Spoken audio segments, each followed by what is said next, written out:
네, 자 이번 시간에는 우리가 FAT 1급 제61회 문제 풀어보도록 하겠습니다. 먼저 이론평가 문제 10문제 보도록 할게요.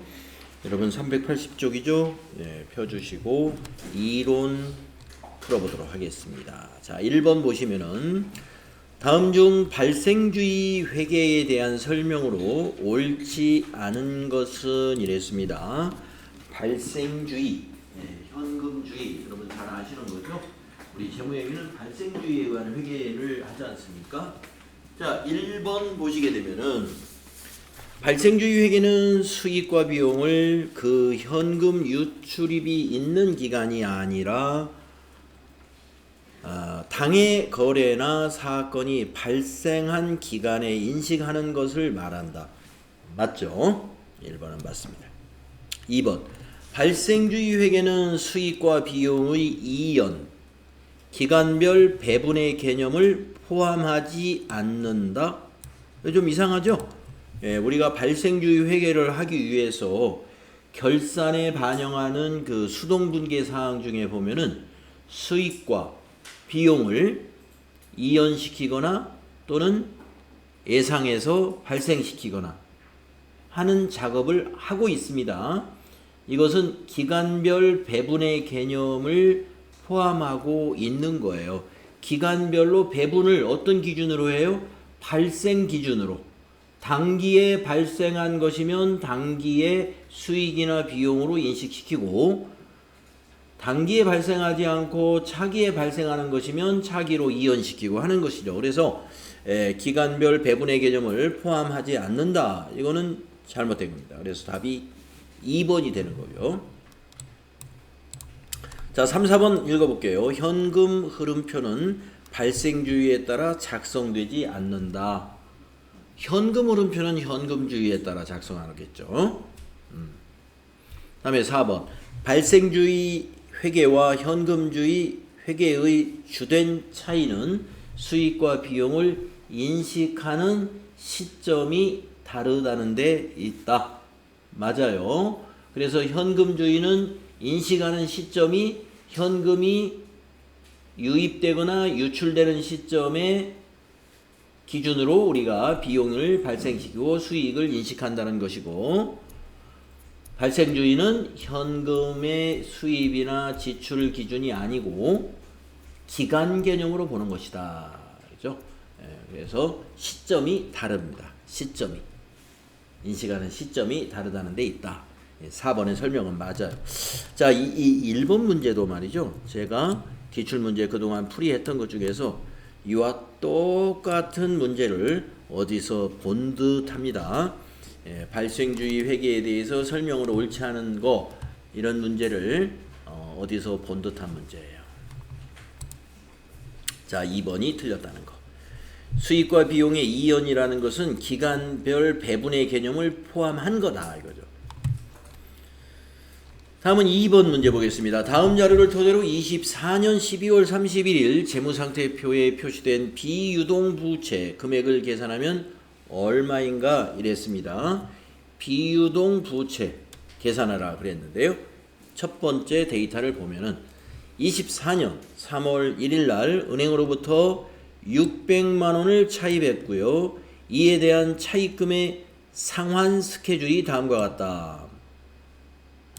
자, 지금 우리가 24년 말 비유동 부채를 구해야 되는데 24년 3월 1일 날 600만 원을 빌려 가지고 25년도에 3월 1일 날 상환할 거다.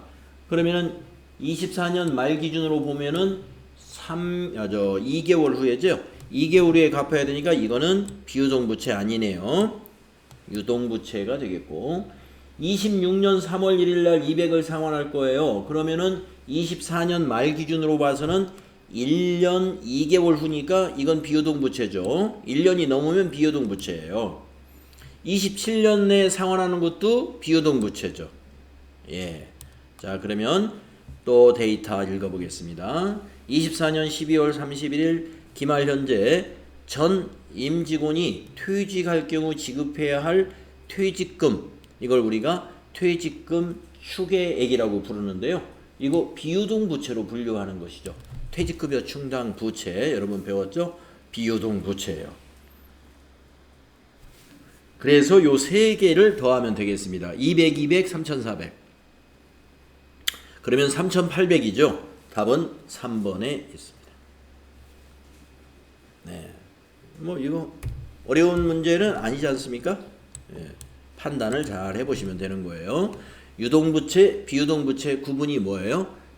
결산일 기준으로 여기 12월 31일 기준으로 물어봤으니까 2024년 12월 31일 시점에서 상환기간이 1년 이내인 것은 유동부채, 1년을 초과하는 것은 비유동부채 이렇게 구분하는 것이고, 퇴직금 추계액은 내년에 퇴직자가 발생을 하더라도 내년에 퇴직자가 발생한다는 것은 확정적인 건 아니잖아요. 내년에 퇴직자가 한 명도 없을 수도 있죠. 예, 그렇기 때문에 퇴직급여 충당부채는 비유동부채로 딱 분류를 해둡니다. 모두를 비유동부채로 본다 이거예요. 자, 그래서 이제 3번으로 가보겠습니다. 다음 거래에서 매출채권으로 계상되는 금액은 얼마인가 이랬습니다. 여러분 매출채권은 뭐예요? 외상매출금 받으러. 그죠? 자, 데이터를 읽어볼게요. 주식회사 한공은 상품 1000개를 개당 5,000원에 판매했습니다. 그러면 500만원이 매출액이라는 얘기죠. 500만원. 판매대금으로 현금 50만원과 전자어음 200만원을 수령하고 나머지 잔액은 2개월 후에 받기로 했습니다. 그러면은 50만원 뺀 나머지가 다 매출채권이네요. 그죠? 50만원 현금으로 받은 거 그걸 제외한 것이 얼마예요? 450만원이죠. 이 450만원 중에서 200만원은 받을 어음이고 250만원은 외상 매출금이고, 그죠? 예, 2개월 후에 받기로 한 250만원은 외상 매출금, 200만원은 어음으로 받았으니까 받을 어음, 외상 매출금과 받을 어음이 매출채권. 그래서 답은 450만. 예, 어려울 거 없네요. 다음은 4번을 가보겠습니다. 다음은 주식회사 한공의 단기 대여금 관련 자료이다. 24년 손익계산서에 계상될 계정 과목과 금액은 이랬습니다. 단기 대여금에 대해서 우리가 기말에 할 수 있는 게 뭐가 있냐면은 대손 충당금의 설정이 있을 수 있어요. 단기 대여금을 우리가 대손을 예상해 가지고 설정할 때는 그 외상매출금처럼 판매관리비인 대손상각비를 쓰지 않아요. 뭘 쓰냐면 기타의 대손상각비라는 영업의 비용의 계정 과목을 비용 처리합니다.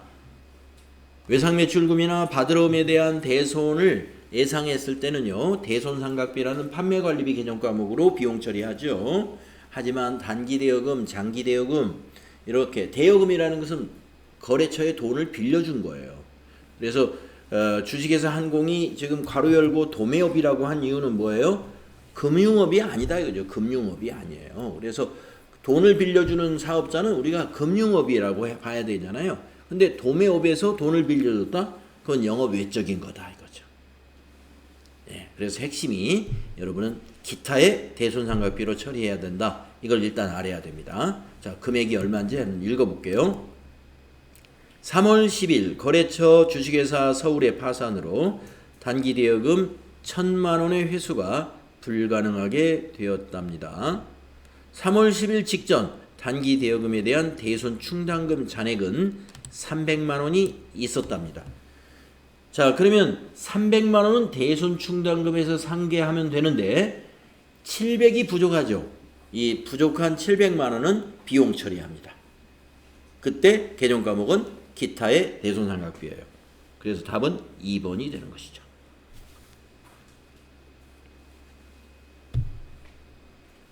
답은 2번이에요. 네, 그래서 이걸 분계로 표시하면은 대손이 발생한 3월 10일 날 분계를 우리가 만약에 써본다 그러면 3월 10일 날 전표가 어떻게 입력되는 거냐면 차변에 대손 충당금에서 300만원 상계하고요. 그 다음에 모자라는 것은 기타의 대손 상각비 비용 처리로 700만원을 하고요. 그리고 대변에 단기 대여금 가로 열고 주식회사 서울 1000만원 이런 회계 처리를 3월 10일 날 하게 되는 것입니다. 그래서 이 회계 처리에서 손익계산서로 가는 계정 과목은 비용 발생 이거죠. 이게 비용 발생이니까 이것만 손익계산서로 가게 되는 것입니다.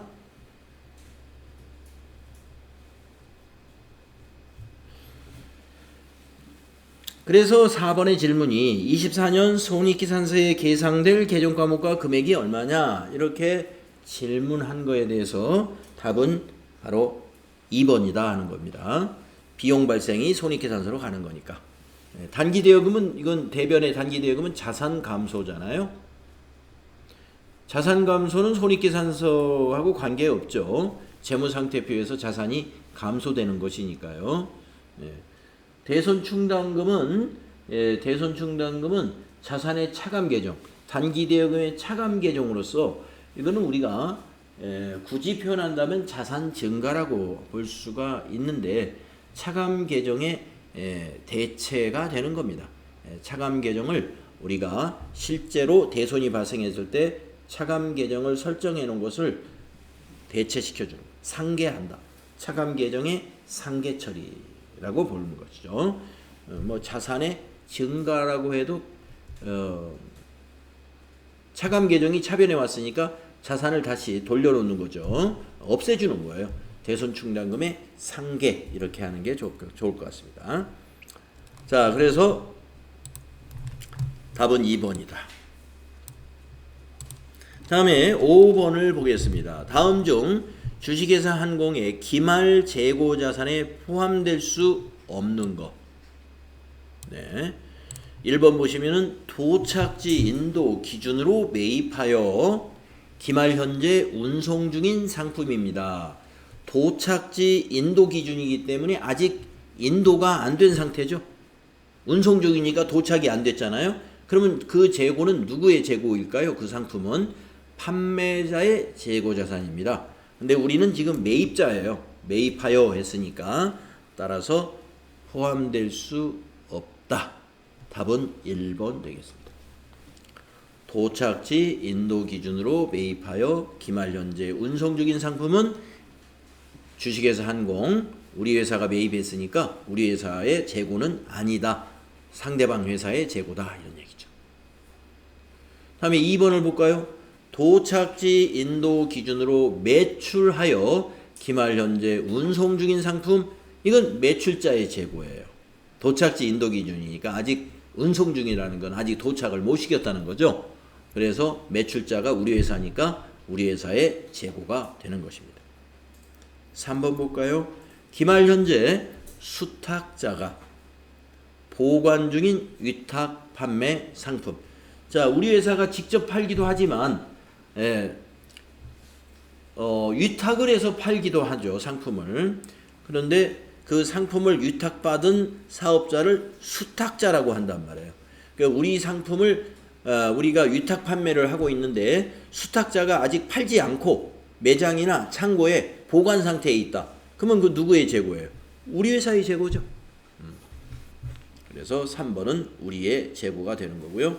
4번 금융기관으로부터 자금을 차입하고 그 담보로 제공된 상품. 자, 자금을 나중에 갚고 나서 우리가 담보로 제공했던 상품은 이제 우리 마음대로 쓸 수가 있는 거죠. 그러니까 이거는 우리의 재고입니다. 담보 제공한 것도 우리 재고예요. 네, 1번이 답이었다. 다음은 6번으로 가보면은요.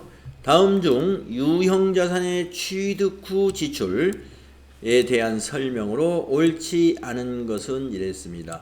자, 유형자산의 취득 후 지출에 두 가지 유형이 있습니다. 무슨 지출, 무슨 지출이 있었죠? 예, 거기 보기에 나오네요. 수익적 지출과 자본적 지출이 있었죠. 이제 그 문제예요. 자, 1번. 수익적 지출을 자본적 지출로 처리하면 해당 연도에 순이익이 과소, 작아진다 이 말이에요. 정말 그럴까요? 자, 수익적 지출은 우리가 비용으로 처리하는 것을 말하는 거다 이거죠. 이게 수선비를 말해요. 비용으로 처리해야 될 것을 자본적 지출로 처리했다. 자본적 지출이라는 것은 자산으로 처리했다는 거예요. 수선비가 아니라 건물로 처리했다든가 이걸 말하는 거죠. 자, 그래서 이렇게 바꿔보는 거예요. 비용을 자산으로 처리하면 순이익이 작아진다? 이렇게 말을 한번 해보는 거예요. 비용을 비용 처리 안 했으면 이익이 커져야죠. 과소가 아니죠. 비용을 비용 처리 안 하면 이익은 커지는 거죠. 그래서 1번은 틀렸다. 그래서 답이 1번이 되겠네요. 옳지 않은 것은 했으니까. 자, 2번 맞았나 보세요. 자본적 지출을 수익적 지출로 처리하면, 자, 그러면 여러분이 자본적 지출이라는 건 자산이에요. 수익적 지출은 비용이에요. 비용이 아닌데 비용 처리했다는 거예요. 그러면 비용이 과대 계상된다. 당연하죠. 예. 다음에 3번. 수익적 지출을 자본적 지출로 처리하면, 네, 이것도 1번과 마찬가지로 비용을 자산으로 처리하면 자산이 과대하게 된다. 당연하죠. 예, 자산이 커지죠. 예, 그 다음에 4번을 보시면요. 자본적 지출을 수익적 지출로 처리하면, 자, 자본적 지출이 자산이에요. 수익적 지출은 수선비, 비용입니다. 비용 처리하면 자본 총계가 과소 계상된다. 자, 자본하고 직접 관련은 없지만 관련이 있습니다. 간접적으로. 왜냐하면은 수익과 비용은 말이죠. 결국에 당기 순이익에 영향을 주기 때문에 당기 순이익을 줄여주게 되면은 자본이 작아지는 거고요. 당기 순이익을 높여주면은, 증가시키면은 자본이 커지는 겁니다. 그래서 이 문제는, 이 보기는 비용으로 잘못 처리했다는 거죠. 비용이 아닌 것을, 자산인 것을 비용 처리했다. 그러면 이익이 작아지죠. 이익이 과소하면은 자본도 같이 과소합니다. 그래서 4번도 맞다. 이익이 과소한 것은 자본도 과소하는 것이다. 예. 뭐 6번 문제 이런 식으로 여러분이 접근하면 다 답을 찾을 수 있습니다. 다음은 이제 7번 문제는 어떤 문제인가요? 다음은 주식회사 한공의 24년 12월 31일 재무상태표 관련 자료이다. 당기 순이익은 얼마인가? 이렇게 물었습니다. 첫 번째 데이터. 24년 1월 1일 1,000만 원을 출자하여 회사를 설립했다. 그러면 자본금 1,000만 원이죠. 설립 이후 당기 순이익 이외에 자본 변동은 없다. 자본 거래가 없고 이익만 났다 이 말이네요. 세 번째, 12월 31일 현재 자산 부채 계정 과목은 다음과 같다. 그러면 12월 30일이 기말이죠. 기말 자산과 부채를 알게 되면 기말 자본을 알게 됩니다. 자, 첫 번째 데이터에서 기초 자본을 알았습니다. 출자한 것이 기초 자본이에요. 1,000만 원 출자했죠. 그리고 세 번째 데이터에서 자산과 부채는 다음과 같다 했단 말이에요. 자산에서 부채 빼면은 자본이죠. 그쵸? 자, 그러면 밑에 자산을 모두 더해 보겠습니다. 현금하고 외상매출금, 상품, 선급금, 네, 요 4개가 자산입니다. 그래서 모두 4개를 더하면은요, 900, 1800이죠. 자, 기말 자산이 1800만 원입니다. 그러면 이제 부채를 더해 보겠습니다. 외상매입금 부채죠. 단기차입금 부채입니다. 두 개를 더하면은요, 부채의 합계는 520만 원이죠. 520만 원. 그래서 자산은 부채 더하기 자본이다 라는 여러분 그 등식을 알잖아요. 그래서 여기를 빼보면은 나머지가 기말 자본이 된다. 기말 자본은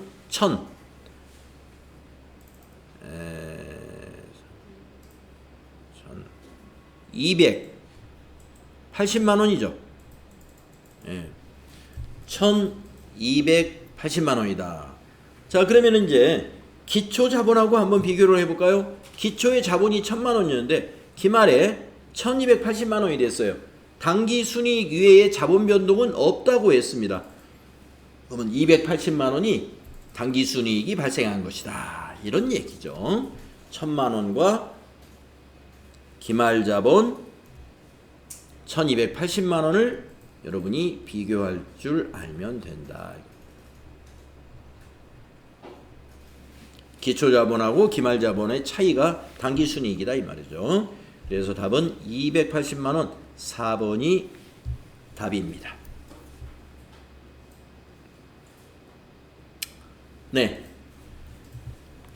이해가 되셨죠? 네, 어렵지 않은 문제죠.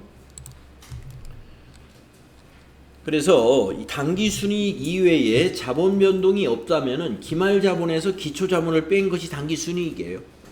예. 여러분 우리가 회계의 순환에서 다 알고 있잖아요. 손익계정에서 그 손익계정의 잔액이 미처분 이익잉여금으로 같지 않습니까? 예, 가기 때문에 그게 바로 자본의 증가 부분이에요. 그게 당기순이익과 같아요. 근데 우리가 법인이라는 것은 자본을 증가시키는 부분이 꼭 당기순이익만 있느냐? 그렇지 않습니다. 자본의 변동을 주는 것은 자본거래가 있을 수 있어요.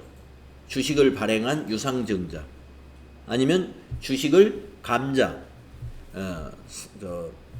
소각한 유상감자라든가 증자나 감자 이러한 자본거래가 있을 수 있기 때문에 그것도 우리가 기말자본에 영향을 주는 것입니다.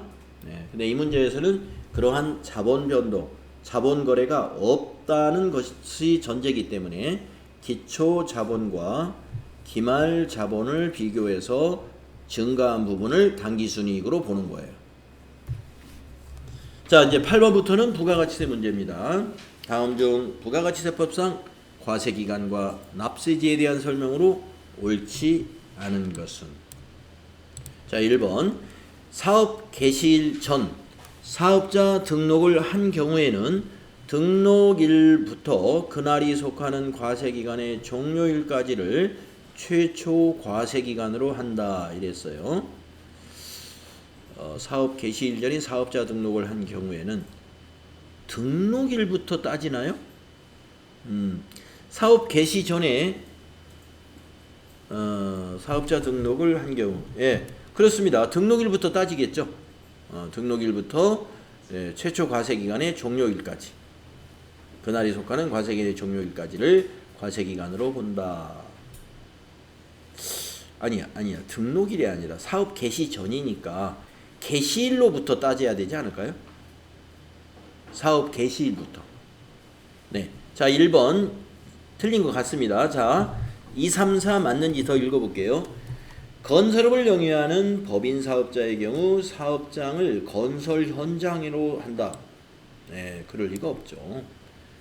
건설업은요, 건설 현장이 여기저기가 있습니다. 그래서 건설 현장마다 다 사업장으로 보지 않고요. 업무를 총괄하는 장소가 사업장이에요. 그래서 2번이 틀렸습니다. 네. 자, 1번은 그럼 맞는 거예요. 사업 개시일 전에 사업자 등록을 한 경우는 그 등록일부터 그날이 속하는 과세기간의 종료일까지를 과세기간으로 한다. 1번 맞는 겁니다. 그 다음에 3번 볼게요. 부동산 임대업을 영위하는 사업자의 경우에 사업장은 해당 부동산의 등기부상 소재지로 한다. 네, 부동산 임대업 사업장은 특이하죠. 등기부상 소재지로 한다. 맞아요. 그 다음에 4번 사업자가 폐업하는 경우 과세기간은 해당 과세기간의 개시일부터 폐업일까지다. 그렇습니다. 폐업일까지를 과세기간으로 해서 다음 달 25일 날 부가세를 납부해야 되죠. 4번 맞습니다.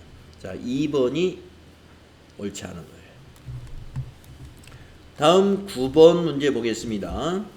다음 중 부가가치세법상 영세율 적용 대상에 해당하는 것. 국내 역외군송은 영세율이 아니죠. 수출 영세율입니다. 토지의 공급 면세죠. 영세율과 달라요. 면세는. 해외 건설 영세율입니다. 그래서 라가 답이 돼서 3번이 답이 되겠습니다. 자, 다음은 10번 문제 보겠습니다. 다음은 도매업을 영위하는 주식회사 한공의 24년도 1기 확정 신고 기간에 관련 자료이다. 이 자료를 토대로 부가가치세 과세 표준을 계산하면 얼마인가? 주어진 자료의 금액은 부가가치세가 포함되어 있지 않은 금액이며 세금 계산서 등 필요한 증빙 서류는 적법하게 발급하였다. 자, 과세 표준을 계산해 보겠습니다. 외상 판매액 모두 과세 표준이죠. 10개월 할부, 10개월 할부는 일반 할부를 말합니다. 530만원, 이자까지 포함한 것을 모두 과세 표준으로 봅니다. 담보 제공은 공급이 아니므로 과세를 하지 않습니다. 토지 매각, 면세이므로 과세를 하지 않습니다. 따라서 과세 표준은 요 가와 나의 금액을 더하면 되겠어요. 2030만원. 답은 2번이다. 네. 어떻습니까? 여러분 이제 61회 실무 이론 평가 10개를 풀어 보셨는데 이 정도 수준이면 여러분 7개는 맞출 수 있죠. 7개. 여러분 7개 정도 맞추면 합격할 확률이 매우 높다. 이렇게 볼 수 있고요. 5개를 맞췄다. 그러면 점수가 좀 모자랄 확률이 높다. 5개 미만이다. 그러면 이번에는 어려울 거다. 이렇게 보시면 됩니다. 여러분이 이론 문제를, 이론의 그 정답률을 가지고 여러분이 자기 실무까지 이렇게 예측해 볼 수는 있어요. 어느 정도. 제가 보니까 한 7개 정도는 맞추면 대부분 합격하는 것 같습니다. 이론에서 7개 이상 맞출 수 있는 실력이다. 그러면 실무도 다 잘 할 수 있게 되거든요. 자, 혹시 질문이 혹시 있으시면은 질문하시면 잘 설명해 드릴게요. 처음에 네. 대손삼각비라고 했는데 예. 대손삼각비랑 뭔 차이가 있느냐? 네. 대손삼각비와 기타의 대손삼각비의 차이점. 첫째, 대손삼각비는 판매관리비 해당됩니다. 800번대 판매관리비로 분류를 하고요. 그리고 기타의 대손삼각비는 영업의 비용으로 분류합니다. 영업의 비용으로 분류하는 개정과목이죠. 같은 대손삼각비지만 앞에 기타가 들어가서 이름이 다르지 않습니까? 자, 판매관리비로 처리하는 대손삼각비는 판매활동과 관련된 대손인 경우에 비용 처리할 때, 즉 외상매출금과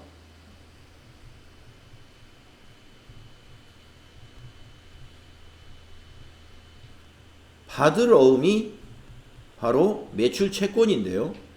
이러한 두 가지 채권으로 인해서 거래처가 파산이 되어가지고 외상 매출금이나 어음이 부도가 났다. 그랬을 때 비용 처리를 한다든가 또는 예상 매출금이나 받을 어음의 대손이 예상되어서 결산 때 대손 충당금을 설정하기 위해서 비용 처리할 때 쓰는 계정 과목이 바로 대손상각비, 판매 관리비로 보는 대손상각비입니다. 자, 그러나 지금은 여기서는 이 문제에서는 대여금에 대한 대손을 우리가 처리하는 거였거든요. 대여금이라는 것은 돈을 빌려주는 그 돈, 빌려준 돈을 우리가 대여금이라고 하는데 빌려주는 것이 사업의 목적이 아니에요. 주식회사 항공은 도매업이 목적입니다. 그래서 돈을 빌려주는 것을 영업으로 한다면 그건 금융업인데 금융업이 아닌 제조업이나 도매업에서 돈을 빌려주는 것으로 인해서 대손이 발생했다면 그것은 판매 관리비로 처리할 수 없다는 거죠.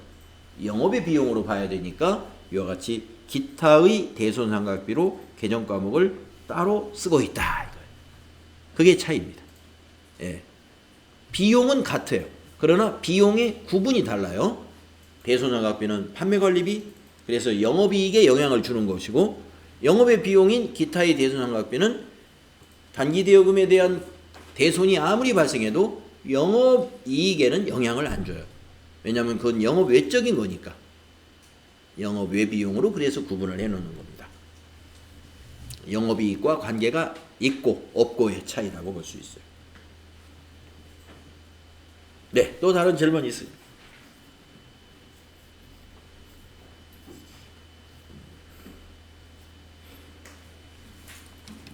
네, 자 그러면은 이제 실무 수행으로 넘어가서 좀 하다가 쉬는 시간 가지면 될 것 같습니다. 네, 자 지금 이제 실무 수행은 한라 장식으로 로그인 해 주십시오. 60일의 기출 문제는 한라 장식으로 출제를 했습니다.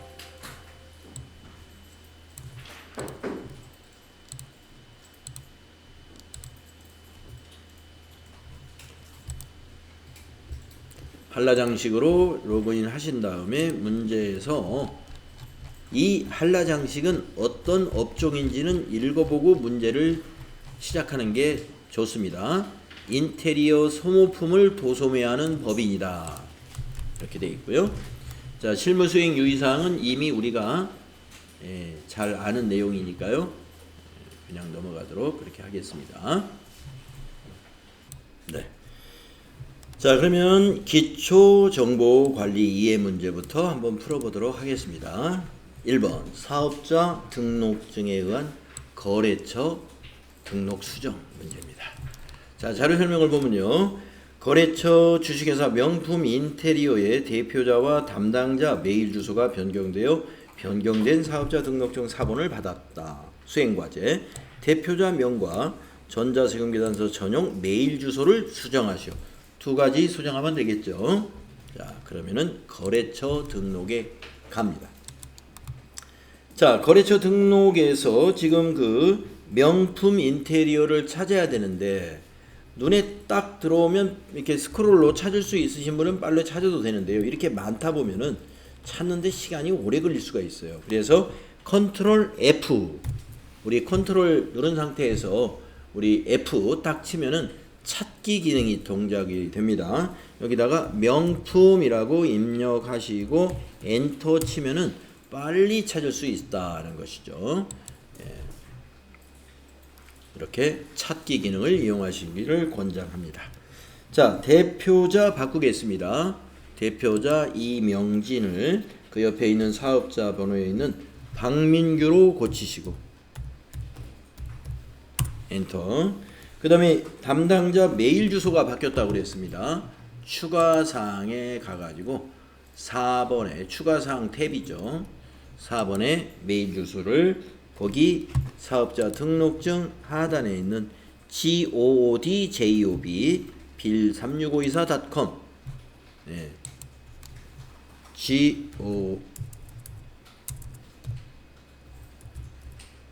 goodjbd 네. 뒤에는 빌36524 그대로 놔두면 되겠습니다.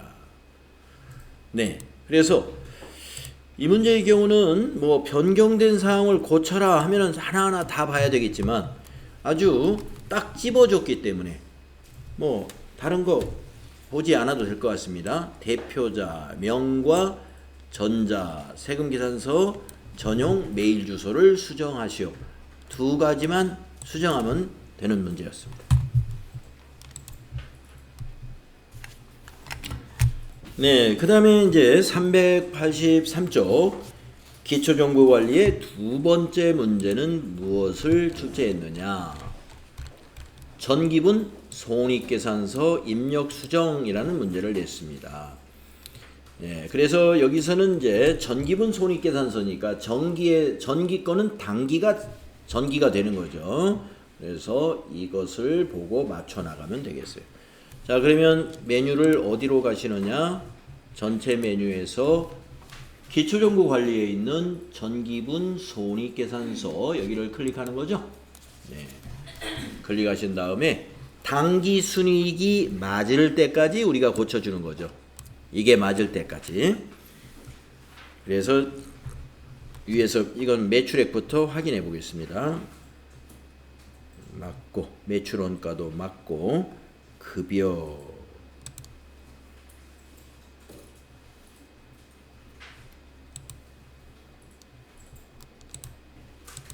쭉 내려가면서 맞춰봐야 되겠네요.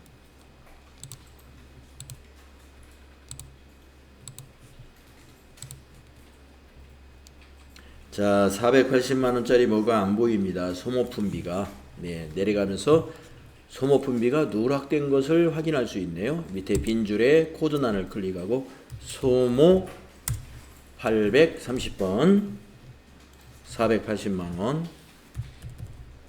엔터. 하나 정도 더 고쳐야 될 겁니다.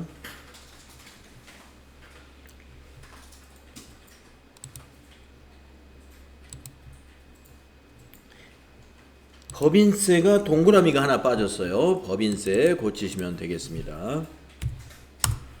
네, 두 개 정도 고치고 나서 당기순이익을 확인해 보시면 되겠습니다. 네, 100, 420, 000 맞았죠. 네, 이렇게 한 두 군데 정도 수정하면은 수정이 끝나는 식으로 문제를 내고 있는 것 같습니다. 자, 이렇게 해서 기초정보관리 문제 두 문제 가볍게 할 수가 있는 거죠.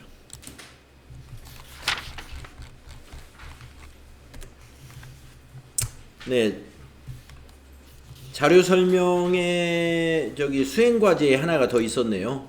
네, 그래서 수행과제를 꼭 읽어봐야 됩니다. 수행과제 1번은 우리가 방금 했어요. 전기분 손익계산서에 입력이 누락되었거나 잘못된 부분을 찾아 수정했습니다. 2번 아직 안 했습니다. 전기분 이익여금 처분계산서에 처분 확정일 이걸 입력해라 하는 걸 아직 안 했으니까요. 자, 전체 메뉴에 가서 전기분 이익여금 처분계산서에 처분 확정일 여기 비어있죠. 네, 여기다가 2024년 2024 0227 이렇게 입력하면 됩니다.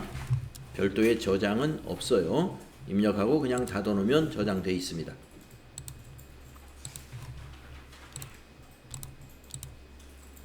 그런 다음에 이제 거래자료 입력 문제, 거래자료 입력 문제 1번부터 해보도록 하겠습니다.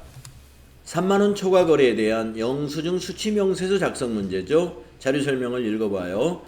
영업부 회의에 필요한 간식을 구입하고 현금으로 지급했습니다.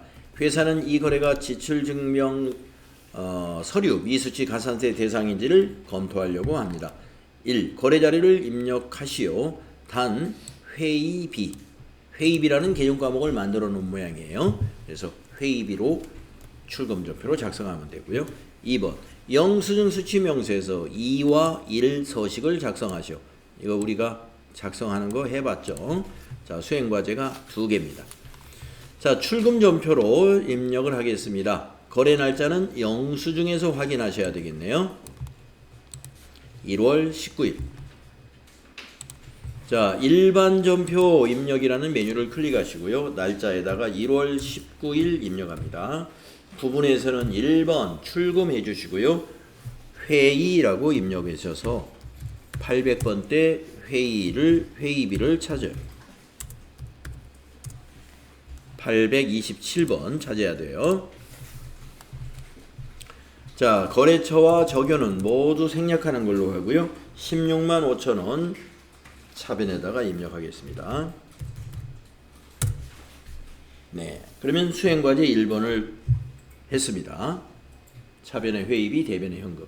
자, 그리고 나서 영수증 수취명세서를 작성하러 가야죠. 네, 전체 메뉴 가셔가지고 영수증 수취명세서 결산 재무제표 끝에 있죠. 클릭하시고요. 두 번째 줄에다가 추가해 주는 것입니다. 2024 0119 상호는 영수증에 나와 있습니다. 친절 마트.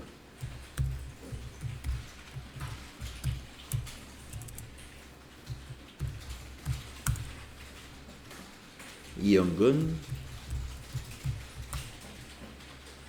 서울시 강남구 봉은사로 1062 주소 입력해 주면 되죠.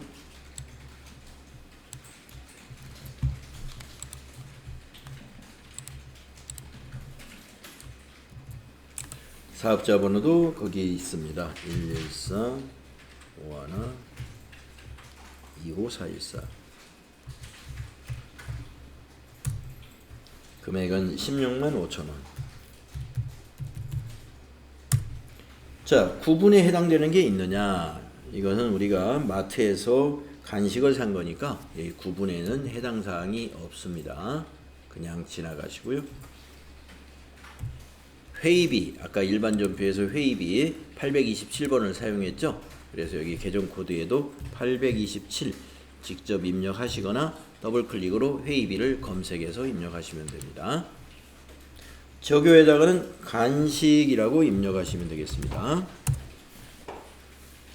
그런 다음에 영수증 수취명세서 1도 작성해야 되거든요. 1. 그래서 1번 탭을 클릭하시고요.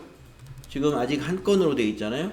위에서 명세서 2 불러오기라는 요 단추를 클릭해 줘야 돼요. 그래야 두 건 반영이 되고 닫으면서 저장을 해 놓으면 됩니다. 영수증 수취명세서 닫으면서 이 탭을 클릭해서 닫으면서 저장하시겠습니까? 해서 예, 이렇게 해둬야 됩니다. 네, 그래서 거래자료 입력 문제 1번 문제에 영수증 수취명세서 작성하라는 문제 FAT 1급에서 아주 잘 나오네요. 다음 2번 기타 거래 문제 볼까요? 자, 자료 설명을 보겠습니다. 2월 15일 날 본사 업무용으로 사용하기 위하여 구입한 차량을 등록하면서 법령에 의거한 공채를 액면 금액으로 매입하고 대금은 현금으로 지급했어요. 2. 회사는 공채를 매입하는 경우 매입 당시 공정가치는 단기 매매증권으로 처리합니다. 공정가치로 단기 매매증권으로 처리하고요. 액면금액과 공정가치 차이는 해당 자산의 취득 원가에 가산하고 있습니다. 가산하는 방식으로 회계 처리하고 있다. 네, 2번은 너무 친절히 알려준 건데요. 2번의 자료 설명이 없어도 이렇게 해야 됩니다. 그러니까 2번의 자료 설명은 회계 처리를 어떻게 하라고 지금 설명해 주는 건데요. 우리 회사는 이렇게 처리하고 있다 그랬는데 이 우리 회사만 이렇게 처리하는 것이 아니라 우리 기업회계 기준에서 이렇게 하라고 되어 있어요. 이것이 회계 처리 기준이다. 회계 처리 기준. 그렇기 때문에 여러분이 이건 알고 있어야 돼요. 회계 처리 기준이 그렇게 되어 있다. 자, 그러면 3번 공채의 매입 당시의 공정가치는 39만 원입니다. 예, 공정가치는 이제 시장에서 거래되고 있는 그 채권의 금액이 39만 원이다 이런 얘기입니다. 그래서 지금 여기 회계처리 기준을 2번에서 쭉 설명했듯이 단기 매매증권은 39만 원으로 해라는 얘기입니다. 39만 원으로. 그런데 얼마에 샀냐면은요, 여기 총 수납금액 42만 원에 샀어요. 이 42만 원은 우리가 지금 뭐로 지급했냐면은요, 현금으로 지급했어요. 그러니까 대변의 현금은 42만 원이 되겠죠. 그러면 차변의 단기 매매증권 자산은 39만 원이니까 3만 원의 차이가 발생하잖아요. 그 차이를 여기서 뭐라고 그랬어요? 해당 자산의 취득 원가에 가산해라. 그러니까 지금 무슨 자산이냐면 차량이 있잖아요. 그래서 차량 운반구 개정 과목으로 차량 운반구 3만 원 취득 원가에 가산시켜라 이런 얘기입니다. 그래서 차변이 차량 운반구 3만 원과 단기 매매 증권 39만 원이 되는 거예요. 네. 그래서 우리가 법령에 의해서 법에 의해서 채권을 구입할 때는요. 이런 사례가 흔하게 있습니다. 그래서 이런 기준으로 회계 처리하시면 돼요. 자, 그러면 입력해 볼까요? 자, 메인 매출 전표 2월 아니요. 일반 전표죠. 예. 일반 전표 자료 설명에 있는 2월 15일로 입력합니다. 일반 전표 2월 15일. 대변을 먼저 입력해 볼까요? 대변에 101번 현금 쭉 가셔가지고 42만 원. 그 다음 차변 3번 단기 매매증권 쭉 가셔가지고 공정가치로 인식해야죠. 39만 원. 그리고 3만 원은 해당 자산의 취득원가로 처리해라. 3번 차변의 차량 운반구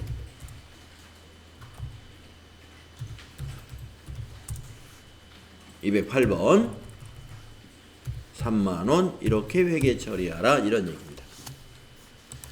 네, 그래서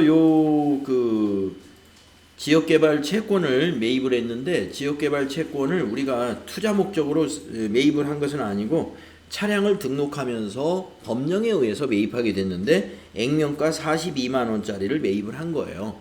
근데 그게 지금 당장 팔면은 39만 원을 받을 수 있어요. 예, 39만 원을. 그런데 우리는 안 팔고 우리가 자산으로 이걸 보관하고 있을 거예요. 그래서 단기 매매 증권으로 자산 잡을 때는 공정가치만큼을 자산으로 잡고 그러면 더 지불한 거는 뭐냐? 해당 자산의 취득원가로 봐라. 해당 자산의 취득원가로 봐라. 이런 내용입니다. 이거에 대해서도 아마 여러분하고 3일 패션인가 유형 상사 할 때 한 번인가 이 건에 대해서 우리가 공부한 적이 있어요. 네. 자, 그러면 이제 좀 쉬었다가요. 다음 시간에 요 3번부터는 다음 시간에 이어서 같이 풀어보도록 하겠습니다.